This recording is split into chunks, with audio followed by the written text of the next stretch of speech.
1993, a 39-year-old executive from Gyoda befriended the owner of Africa Kennel. But little did he know that it would eventually seal a horrible fate for him.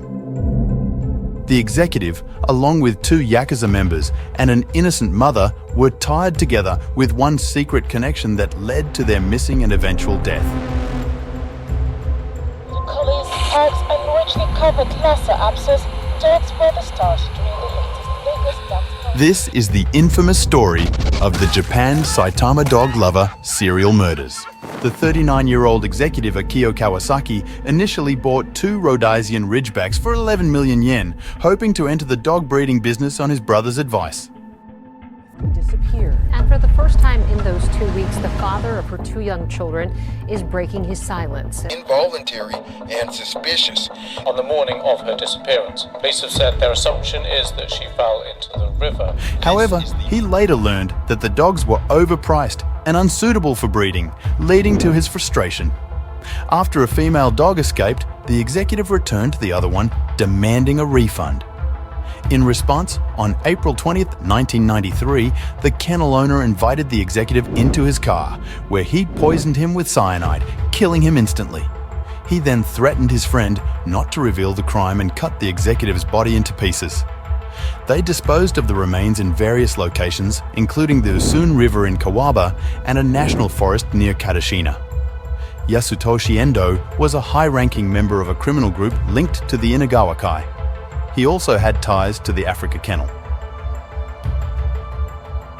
When people began suspecting that the dog store owner might be involved in Kawasaki's disappearance, Endo started forcing the store owner to give him a lot of money through threats. The store owner and his friend Kazama were worried that these demands could ruin their plans to grow their business, so they made the tough decision to get rid of Endo. They also decided to deal with Endo's driver, Susumu Wakui, even though he hadn't interacted with them before. Mitsue Sekiguchi, a homemaker from Gyoda, got caught up with the dog store owner when her second son was employed at Africa Kennel. They were going through financial problems because of Endo's blackmail and the construction of a new kennel. The dog store owner convinced Sekiguchi to invest as a shareholder, initially planning to steal the money. However, he eventually realized that his deception would come to light. He was afraid of facing the repercussions, such as repaying the previous dog sales amounting to 9 million yen. His growing frustration with Sekiguchi pushed him to resort to murder. On August 26, 1993, while driving in Gyoda, the store owner used strychnine to murder Sekiguchi and stole 2.7 million yen from her. The killer's method of operation involved dismembering his victims' bodies, a process he referred to as making the body disappear. All 4 of his known victims underwent this gruesome treatment in his friend's bathroom. Their bones, skin, tissues, and internal organs were cut down to just a few centimeters in size. Afterward, the bones, clothing, and personal belongings were incinerated in drums until they turned to ash. Finally, these remains were disposed of in forests and rivers. He had considered burning the bodies, but he realized it would produce a strong and easily detectable smell. So, instead, he chose to burn them until only the bones remained, making sure there was no trace of burned skin left. All this effort, but our killer found it interesting and enjoyable. These crimes shocked not only the local communities, but also people all around the world. What made these crimes so disturbing was the killer's weird obsession with dogs and his murder philosophy. But what could drive this seemingly ordinary couple to commit a string of chilling murders in Kumagaya between April and August 1993? And who was this gruesome killer? Well, it was none other than Gensakin, the owner of the pet store, and his partner in crime? None other than Yamazaki, the accomplice. Gensakina's story starts on January 2, 1942, in Chichibu, Saitama. After high school, he worked various jobs at a pachinko parlor and a Chinese restaurant. A fire at the restaurant raised suspicions, but no evidence was found. In his 20s, he became a prominent figure in the Japanese dog breeding scene, popularizing Alaskan Malamutes and contributing to Siberian Huskies' rise. At one point, He owned a pet shop and engaged in unethical activities, such as stealing and selling dogs and housing dangerous animals like tigers and lions, leading to conflicts with local gangsters. He later established the Africa Kennel in Kumagaya in 1982. Sekine was known for his ability to read people, but his intimidating appearance contrasted with his humor and communication skills. However, some didn't like him due to his shady business practices, customer intimidation, and gang affiliations. He often exaggerated stories, like his false claim that a lion bit off his pinky finger in Africa. It was severed by the Yakuza for unpaid debts. Sekine had an unusual set of principles he referred to as his murder philosophy, consisting of 5 rules. 1. He believed in removing individuals he saw as harmful to the world. 2. He cautioned against murders for insurance purposes as they often led to capture. 3. His focus was on those who displayed excessive greed. 4. Whenever possible, he aimed for a non-violent approach. 5. His top priority was ensuring the complete disappearance of the victim's body. According to his friend Yamazaki, Sekine harbored secrets about his prowess in committing crimes and evading capture. He even boasted that he could win a gold medal if there were a competition for such skills. Despite projecting confidence, many perceived Sekine as anxious and constantly worried, leading him to take meticulous precautions to eliminate any incriminating evidence. Iko Yamazaki, born in Toyama Prefecture in January 1956, became friends with Sekine after observing him at a dog show.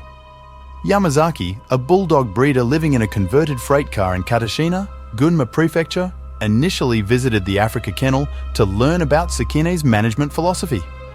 However, he was unexpectedly offered an executive position, but ultimately ended up becoming Sekine's driver and an unwilling accomplice. Now it's time to introduce the 4th wife, Hiroko Kazama.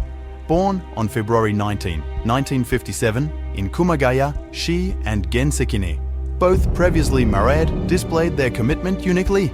She shows a dragon tattoo on her back, unlike Sekine's previous wives who had his name inked. The reasons behind their marriage vary. Some suggest inheritance, while others point to her dog, showing expertise and financial management skills. Despite enduring infidelity and Sekine's regrettable history of physical abuse towards her and her children, they continued to stand by each other in running their shop and their business.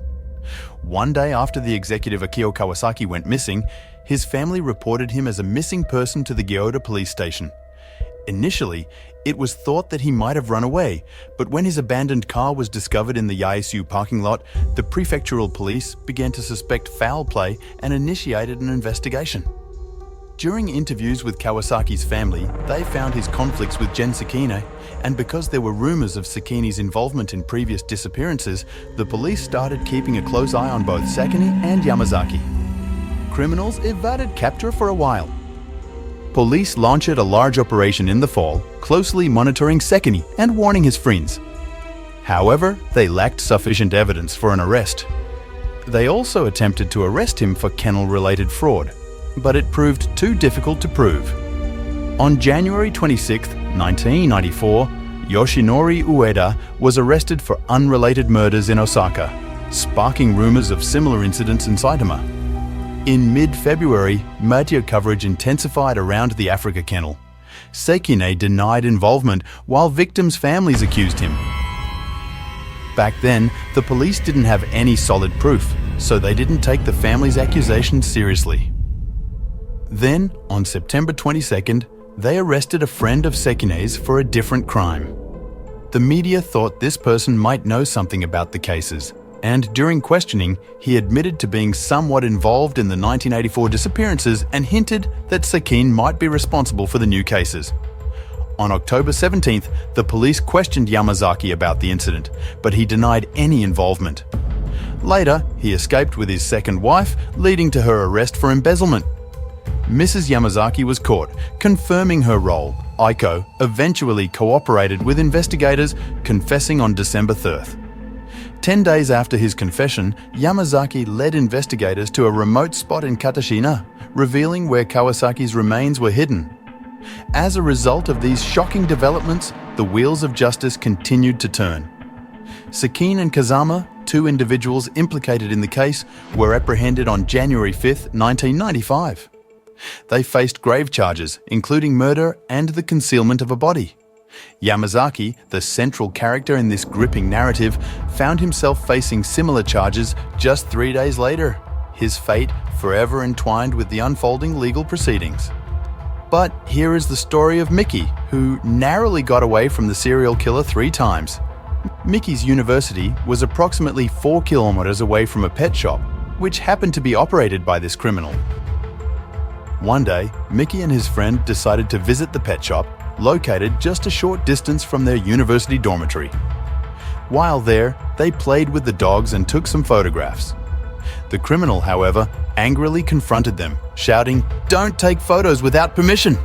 When the criminal learned Mickey was from Kyoto, he became friendly, inviting Mickey to his log house and suggesting they walk dogs together twice a week.